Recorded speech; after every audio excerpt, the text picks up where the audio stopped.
Hello, my name is Rebecca, and I'm going to inform today about the discrimination against BIPOC LGBTQ+ individuals. Discrimination has forced 54% of queer people to hide their personal relationships.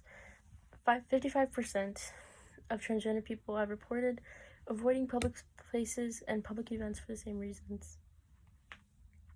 Discrimination gets worse and worse. However, newer generations have been more comfortable with opening and being expressive about their sexuality, gender fluidity, and basically proving that being different is perfectly normal in today's world. My credibility comes from living through my own experience of discrimination, as well as being brown and gay myself.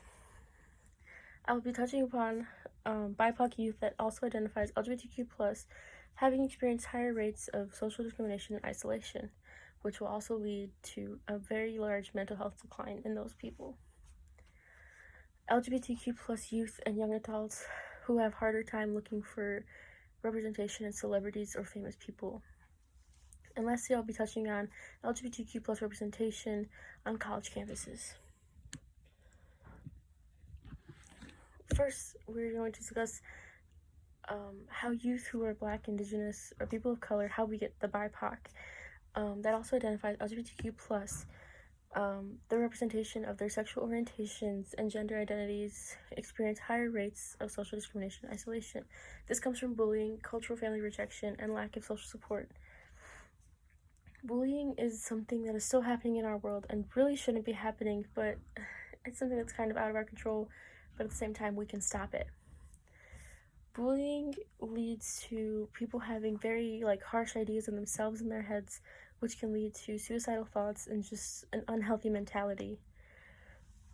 Cultural family rejection is also something that can cause suicidal thoughts or an unhealthy mentality, because it'll lead somebody to believe that they are not loved and make them believe that they don't belong. And having a lack of social support can really make those last two issues much worse. Surrounding yourself by people you can trust and be yourself around is very important, because when you're not feeling love from somewhere else, you're going to get it from that social support system. Next, we're going to discuss BIPOC LGBTQ+ celebrities. Some commonly known famous names and famous people are RuPaul, Billy Porter, and in my own opinion, the entire cast of the show Pose. The show Pose is a very good and strong representation of the transgender community and ballroom community. It's based in New York, and it's just very eye-opening to show you that these are just normal people living their lives. There's nothing different. The show faces issues of transphobia and homophobia, and it's just very heartwarming to see that there are writers out there in the world who are like, I want to show you this show, and are willing to write about it and find people to play the parts and just educate everybody. Now, another strong advocate is Billy Porter, one of the main producers of the show. He is very strong with showing his uniqueness in his work and showing people that it's okay to be out and be happy and just live your life. And another strong person who is very big in the community is RuPaul. RuPaul has a show called RuPaul's Drag Race. RuPaul talks a lot on the show about his own upbringing and how it was rough for him, but how he's turned it into something and blossomed into this amazing person. And RuPaul's show, he has a catchphrase, if you can't love yourself, how in the hell are you going to love somebody else? And that is by far the greatest thing to live by. RuPaul has such a strong influence on people, and he's not afraid to speak his mind.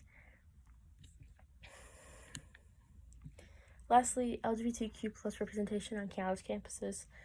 I know on Monmouth campus we have Saga, who is led by upperclassmen, and it is just for the LGBTQ+ community to come together and talk about everything and just be open with each other. And if you don't know about who you have around you, you know that you have this group that you can go and find a small little home in. It also helps with the adjustment to college and like finding where you belong. Other things we need to find on college campuses, though, are support groups for students who struggle with the self changes that happen during college. Some people don't even understand the changes themselves, and they'll need help understanding that, and having that group would be very beneficial for them. We would also like to see support groups for students who have been attacked or have had traumatic experiences, especially within the LGBTQ plus community, because they are so common. And having that support system, like I said before, is very beneficial when you're trying to be out and happy and live your own life, because there's always going to be somebody trying to pull you down, but don't let them, because you're amazing either way. In conclusion, youth and young adults who have healthy support systems are often happier and live to help the next generation of BIPOC LGBTQ plus youth to come. Going over what we discussed, BIPOC LGBTQ plus youth are more vulnerable to social discrimination and social isolation, which takes a big toll on their mental health. BIPOC LGBTQ plus BIPOC LGBTQ plus celebrities are limited, and BIPOC LGBTQ plus youth don't always find the representation that they need. However, there's a quick change in that happening in the shows and movies that we see coming up in the world and being written and being shown to bigger platforms. And having such groups as Saga can help LGBTQ plus students feel safer on their campuses, and students who know that they have a support system away from home in their hometowns and having them close by are more likely to be safer and happier. Newer generations to come are starting to feel more comfortable in being open and expressive about their sexuality, and it's okay, and it is perfectly fine to be yourself and to be who you want to be. I had many sources, and thank you for listening to my speech. A few of my sources are NBC. I had a few sources from the Washington Post, and many of my sources were from the Trevor Project.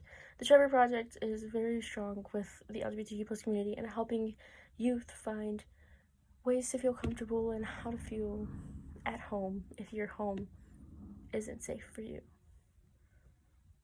And another post I used was an article from Grammarly, and all of my sources are from 2018 to 2020. And thank you for listening to my speech today.